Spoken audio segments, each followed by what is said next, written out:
मैं प्रांशी राठौर और आप देख रही हैं नेक्स्ट 9 न्यूज। एक बार फिर से स्वागत है हमारे स्पेशल प्रोग्राम सियासी सच में, जिसमें हम चर्चा करने जा रहे हैं कांग्रेस पार्टी के बारे में। कांग्रेस पार्टी जो भारत जोड़ो यात्रा के जरिए हर किसी को प्रभावित कर रही है, एक मजबूत दावेदारी को वह पेश करती हुई नजर आ रही है। जिस तरह से साल 2022 में कांग्रेस ने 5 राज्यों में हार का सामना किया, सुपड़ा साफ होते हुए नजर आया कांग्रेस पार्टी का। जब से कांग्रेस अध्यक्ष पद से राहुल गांधी ने इस्तीफा दिया, तब से पार्टी के हालात और भी ज्यादा बिगड़ते चले गए। ऐसा कहना रहा पार्टी के कई नेताओं का, जो अब पार्टी को छोड़ चुके हैं। वहीं दूसरी ही तरफ देखा जाए तो कांग्रेस पार्टी ने काफी ज्यादा नुकसान भी झेला, जब एक एक करके तमाम वरिष्ठ नेताओं से लेकर युवा नेता उनका साथ छोड़ते हुए दिखाई दिए। लेकिन दूसरी ही तरफ यहां पर यह भी देखने को मिला कि कांग्रेस पार्टी किस तरीके से यहां पर तमाम दिक्कतों का सामना करती हुई भी देखती हुई नजर आई। छोटे छोटे चुनावों से लेकर बड़े बड़े चुनावों में भी हार का सामना किया और कांग्रेस की नैया डूबती चली गई। तब जाकर हल निकाला गया, तमाम तरीके से मंथन करने के बाद कि भारत जोड़ो यात्रा निकालनी चाहिए। साल 2022 में सितंबर के महीने से 7 सितंबर के दिन से राहुल गांधी ने भारत जोड़ो यात्रा निकालना शुरू कर दिया कन्याकुमारी से, और अब ये भारत जोड़ो यात्रा अपने अंतिम पड़ाव पर है। 30 जनवरी के दिन श्रीनगर में इस भारत जोड़ो यात्रा का अंतिम दिन है, समापन समारोह है। भले ही ये भारत जोड़ो यात्रा खत्म होने को जा रही है, लेकिन इसका मतलब ये नहीं है जो संदेश देने का मोटिव रहा है कांग्रेस पार्टी का वो खत्म हो जाएगा, ये लड़ाई यहाँ पर थम जाएगी, ऐसा नहीं होने वाला है। दरअसल देखा जाए तो राहुल गांधी की भारत जोड़ो यात्रा अभी जम्मू कश्मीर में है, लेकिन भारी बारिश के चलते, भूस्खलन के चलते ये यात्रा रोक दी गई। और अब देखा जाए 27 जनवरी के दिन एक बार फिर से ये भारत जोड़ो यात्रा शुरू होने वाली है। ऐसे में देखा जाए तो इस भारत जोड़ो यात्रा के शुरू होने से, एक बार फिर से शुरू होने से पहले यहाँ पर 26 जनवरी यानी कि रिपब्लिक डे के मौके पर, गणतंत्र दिवस के मौके पर यहाँ पर शुरुआत कर दी गई है महासचिव प्रियंका गांधी वाड्रा के नेतृत्व में हाथ से हाथ जोड़ो अभियान की। आज इस स्पेशल प्रोग्राम में हम प्रियंका गांधी वाड्रा के बारे में बात करेंगे। प्रियंका गांधी वाड्रा, जिनका कद लगातार पार्टी में बढ़ता ही जा रहा है। आज का दिन बहुत ही खास है, जैसा कि आप समझ ही सकते हैं कि आज किस तरीके से संविधान लागू किया गया था। और अब देखा जाए तो 74वें गणतंत्र दिवस के मौके पर देश के प्रधानमंत्री नरेंद्र मोदी जी और देश की राष्ट्रपति द्रौपदी मुर्मू जी के साथ साथ तमाम विपक्षी दलों ने, तमाम वरिष्ठ नेताओं ने यहाँ पर शुभकामनाएं दी हैं कि किस तरीके से हमारा देश आजाद हुआ और आज हम देश में किस तरीके से पूरी आजादी से अपने फैसले ले सकते हैं। और ऐसे में देखा जाए इसी देश के विकास के लिए, इसी देश के हित के लिए, देश की आवाम के लिए राहुल गांधी भी आगे आ रही हैं। राहुल गांधी ने भारत जोड़ो यात्रा के जरिए, अपने संघर्ष के जरिए यहाँ पर एक अलग ही कहानी लिखती है और अब उस कहानी को वह आगे बढ़ाना चाहते हैं। और ऐसे में वह मोदी सरकार की विफलताओं को गिनाते हुए भी नजर आने वाले हैं। बात करेंगे इस स्पेशल प्रोग्राम में कि कांग्रेस के नए अध्यक्ष मल्लिकार्जुन खड़गे ने किस तरीके से महासचिव प्रियंका गांधी वाड्रा को कुछ अहम जिम्मेदारियां सौंपती हैं। सबसे पहले आपको बता दें कि साल 2023 की शुरुआत होते ही चुनावी बिगुल फूंक दिया गया है। तकरीबन 9 राज्यों में विधानसभा चुनाव है। राजस्थान, मध्य प्रदेश, त्रिपुरा, नागालैंड, मेघालय, छत्तीसगढ़, कर्नाटक, ऐसे तमाम राज्यों में विधानसभा चुनाव होने को जा रहे हैं। और इन विधानसभा चुनाव में जीत हासिल करने के लिए दावे कर रहे हैं राहुल गांधी, प्रियंका गांधी, मल्लिकार्जुन खड़गे। ऐसे में देखा जाए तो हाल ही में प्रियंका गांधी 16 जनवरी के दिन कर्नाटक पहुंची थी। महिलाओं के लिए वह गृह लक्ष्मी योजनाओं का आयोजन की थी। दूसरी ही तरफ अब वह महिला वोट बैंक को साधती हुई नजर आएंगी इस हाथ से हाथ जोड़ो यात्रा के जरिए। यहाँ पर आपको तमाम जानकारियां देना चाहेंगे, आपको बताना चाहेंगे कि राहुल गांधी का पत्र भी सामने आया है। राहुल गांधी ने अपने पत्र के जरिए संदेश देने की कोशिश करना शुरू कर दिया है, क्योंकि भारत जोड़ो यात्रा का समापन 30 जनवरी को हो जाएगा। लेकिन भारत जोड़ो यात्रा के बाद हाथ से हाथ जोड़ो यात्रा के जरिए राहुल गांधी जनसंवाद करते हुए नजर आएंगे। आइए आपको बताते हैं कि मल्लिकार्जुन खड़गे की तरफ से यहाँ पर प्रियंका गांधी को जिम्मेदारियां किस तरीके से मिल चुकी हैं। दरअसल आपको बता दें कि आज से ही छत्तीसगढ़ की राजधानी रायबरेली से हाथ जोड़ो यात्रा का आगाज हो चुका है।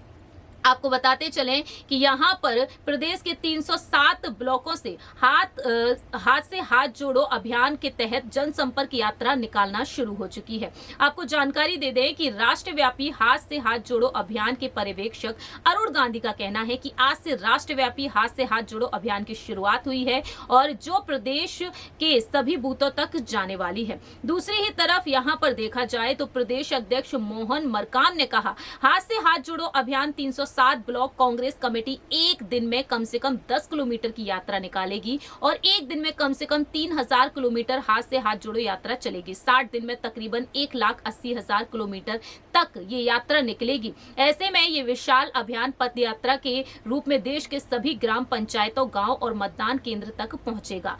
भारत जोड़ो यात्रा का उद्देश्य जनता तक पहुंचाने कांग्रेस पार्टी हाथ से हाथ जोड़ो यात्रा निकालना उद्देश्य है, लेकिन दूसरी ही तरफ राहुल गांधी का जो पत्र है वो पत्र भी लोगों तक पहुंचाना है, क्योंकि देखा जाए तो 3 महीने के इस चुनावी अभियान में कांग्रेस 10 लाख मतदान केंद्रों तक पहुंचेगी, 2.5 लाख ग्राम पंचायत, 6 लाख गांव और हर राज्य में जाएगी। डोर टू डोर कैंपेन में कांग्रेस कार्यकर्ता मोदी सरकार के खिलाफ कांग्रेस राहुल गांधी की चिट्ठी को पहुंचाएंगे। दरअसल आपको बता दें कि प्रभारी पवन खेड़ा ने बताया कि 30 जनवरी को भारत जोड़ो यात्रा का समापन का मतलब ये नहीं कि काम खत्म हो गया, बल्कि यात्रा का पहला चरण खत्म हुआ है, लेकिन उसके बाद यात्रा का मकसद भी जारी रहेगा। हमारे कार्यकर्ता हाथ से हाथ जोड़ो अभियान के तहत देश में 6 लाख गांव में राहुल गांधी का संदेश पहुंचाएंगे। राहुल गांधी के पत्र को लेकर उन्होंने बताया और कांग्रेस की चार्जशीट में वह सार है जो लोगों ने भारत जोड़ो यात्रा के जरिए राहुल गांधी को बताया था। पार्टी ने ये योजना बना ली है। पार्टी के मुताबिक यहाँ पर यह सामने आया है कि पार्टी की योजना घर घर चुनाव प्रचार के अलावा बड़ी संख्या में पदयात्रा और रैलियां करेगी। कांग्रेस के मुताबिक अभियान का मुख्य बिंदु यही है कि AICC महासचिव प्रियंका गांधी वाड्रा हर राज्य की राजधानी में महिला पदयात्रा आयोजित करेंगी।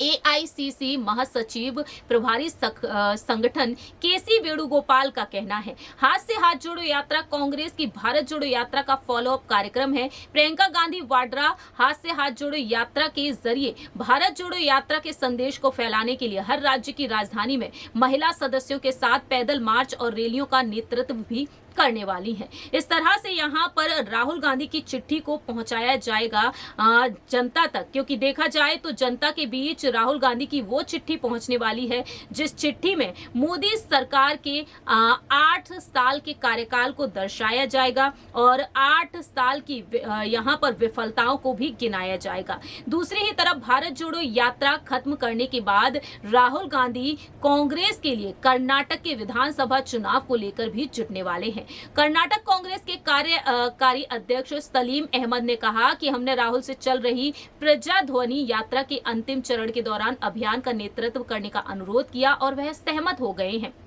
पार्टी का कहना है कि वे कर्नाटक में चुनाव प्रचार समाप्त होने तक हर महीने कम से कम 3 बार कर्नाटक का दौरा करेंगे।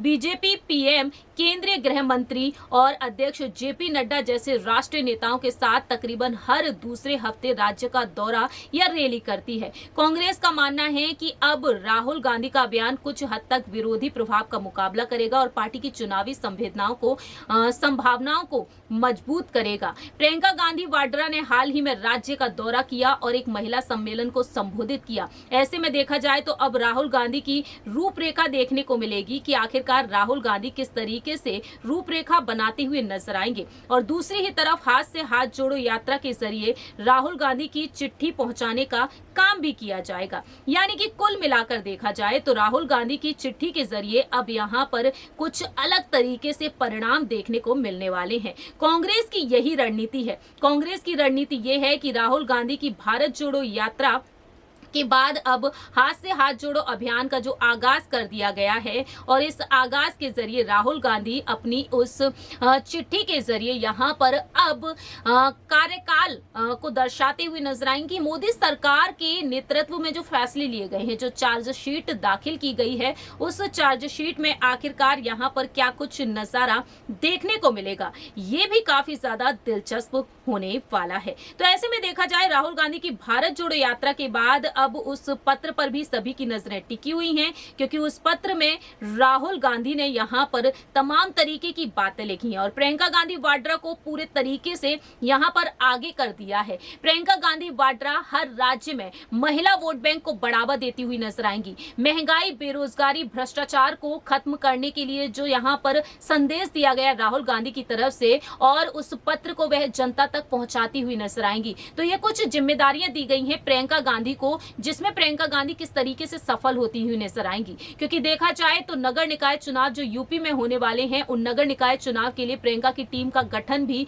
जारी है और इस तरह से प्रियंका गांधी वाड्रा का कद लगातार बढ़ता ही जा रहा है। दूसरी ही तरफ उत्तरी भारत की जिम्मेदारी प्रियंका गांधी को सौंप दी गई है। भोपाल पहुंचेंगी प्रियंका गांधी, इंदौर पहुंचेंगी, महिला वोट बैंक को बढ़ावा देंगी, जनसंपर्क करेंगी, जनसंवाद करेंगी, महिला कार्यक्रम का हिस्सा भी वह बनेंगी, हर रैली में वह शामिल होंगी, हर दिन रैलियां होती हुई नजर आएंगी। तो प्रियंका गांधी वाड्रा, जिन्होंने हिमाचल प्रदेश में 68 में से 40 विधानसभा सीटों पर जीत दिलाई और अब प्रियंका गांधी का जो कद बढ़ता जा रहा है, पार्टी के कार्यकर्ता, वरिष्ठ नेता उनसे काफी ज्यादा खुश हैं। देखना यही दिलचस्प होगा कि प्रियंका गांधी भारत जोड़ो यात्रा की तरह हाथ से हाथ जोड़ो अभियान को यहां पर सफल बना पाएंगी। मल्लिकार्जुन खड़गे की उम्मीदों पर खरी उतरेंगी, क्योंकि यह भी कहा जा रहा है कि लोकसभा चुनाव जो साल 2024 में होंगे, कहीं ना कहीं वह रायबरेली से मैदान में उतर सकती है। देखना होगा कि प्रियंका गांधी वाड्रा की रणनीतियां आखिरकार किस तरीके से रंग लाती हैं। लेकिन आप क्या कहते हैं प्रियंका गांधी वाड्रा के बारे में, यह आप बता सकते हैं कमेंट सेक्शन में।